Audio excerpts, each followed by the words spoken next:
Liv Morgan finally said it in this video. I'm going to tell you exactly what she had to say and why it's so significant, because Liv Morgan's 2024 has been a banger. She is hands down the biggest breakout star that WWE has created in 2024, coming back from injury at the Women's Royal Rumble match in January, declaring herself back and better than ever, declaring her revenge tour was on track, being able to feud with Becky Lynch, being able to not only miss WrestleMania coming out of that feud, but then injuring, by accident albeit, Rhea Ripley, inserting herself into a upper class type situation, feuding with Becky Lynch again, beating Becky Lynch for the Women's World Championship, then getting into the Judgment Day, breaking up the Judgment Day, aligning herself with Dirty Dom,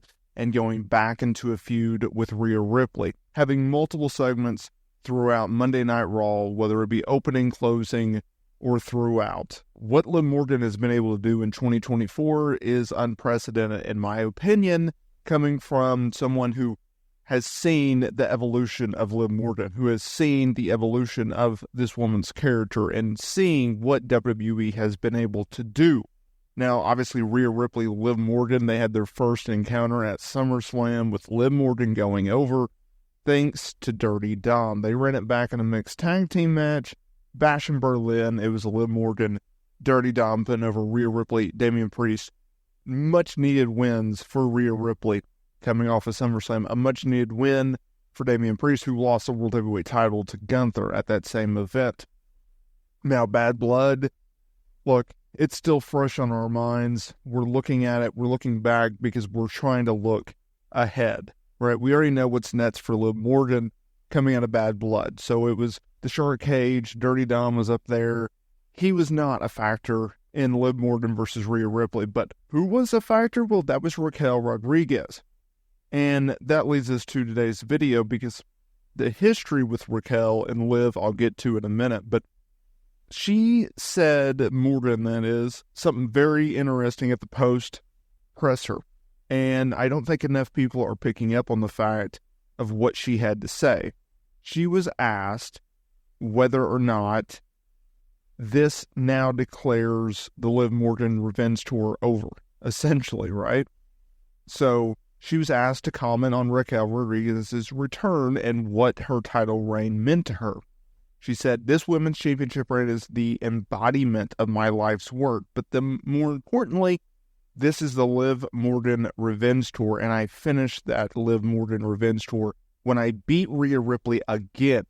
As far as Raquel is concerned, she is back, she is healthy, and she is ready to play." So what does that mean exactly? Well, think about it. Over a year ago now, as this year continues to fly by, it was Liv Morgan who was attacked by Rhea Ripley in storyline to write her off of television due to injury. Okay? So she missed multiple months of 2023.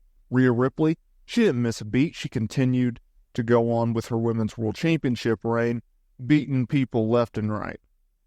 Then when Liv returned, she declared the Liv Morgan Revenge Tour. Well, how do you complete the Liv Morgan Revenge Tour? Well, it's by getting revenge on the person that you wanted.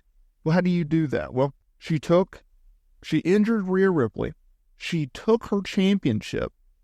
She got Dirty Dom away from Rhea. And now she has beat Rhea not once, but she's beaten her twice in two different ways. Now, I can see the criticism of, well, Liv didn't win by herself. It wasn't a clean finish. Liv's a heel. It does not matter how she wins as long as she does win, right? That's the psychology behind a heel. They will do whatever it takes. They will bend any morals in which they have, and that's how they get heat. That's how they get that momentum from the fan base. I love the fact that they brought back Raquel for a few different reasons. One, it plays on the history of her and Liv, their former women's tag team champions. It also gives Raquel something to do because she's coming back as a monstrous heel, and she's aligned with a top star. So that's going to put her in a better position than she had been as a babyface who was not over on the roster. So now she's back as a heel, something in which she's much, much better at. She also aligns herself with Liv Morgan. Liv Morgan is going to raise her stock. It's going to raise her star power. It's going to put her in a different position. And for Liv, this is a beautiful pairing because now she has a heater. Now she has someone who can do her dirty work. Because as much as Dirty Dom could interfere in matches, he couldn't get physical with female talent. And I don't think anyone really wants to see that. So now you have Raquel, who plays like the Chyna-esque role where she can get in there and she can start ragdolling Liv Morgan's opponents. What's interesting is how does Raquel play into Liv Morgan's next notable match? Because we know Crown Jewel November 2nd in sweet Saudi Arabia. It's going to be Liv Morgan taking on women's champion Nia Jax for the Crown Jewel Championship. Now, WrestleVotes has reported that this championship is something in which will only be defended in Saudi Arabia. It's also a championship that will only be acknowledged for Crown Jewel as an annual championship, right? It's a prop. It doesn't mean anything. That's regardless.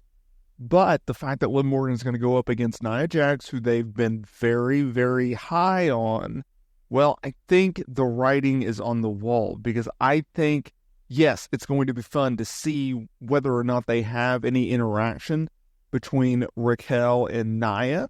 I don't think Raquel is going to be at ringside for that match because how does Liv Morgan and Rhea Ripley get to a trilogy bout? Well, you would have to have Rhea Ripley get involved in this match. You would have to invoke anger out of Liv because now she's toyed with her. She's took everything with her. She's already declared that the Liv Morgan revenge tour is over. So how do you get that empathy? How do you get the next emotional strike out of Liv Morgan? How do you get a heel to want to take on a babyface in which she's already beaten her twice? Well, you have Rhea come out and you have her cost Liv Morgan her Crown Jewel Championship match, right? She loses the championship match. She can't be a double champion. She can't beat a notable star on SmackDown who is the top women's star on that brand. That's how you get to a trilogy bout. And I think that's going to be something very interesting to see exactly how they do it. Whether Rhea just comes out and she walks down to the ring, whether she, let's say she pops out from the crowd or the apron and then she gets physical with Liv. Like, how do they get to that finish? That's what's going to be interesting. But until then, we just got to enjoy the ride and see how WWE books this feud exactly. But sign me up. I'm ready for it.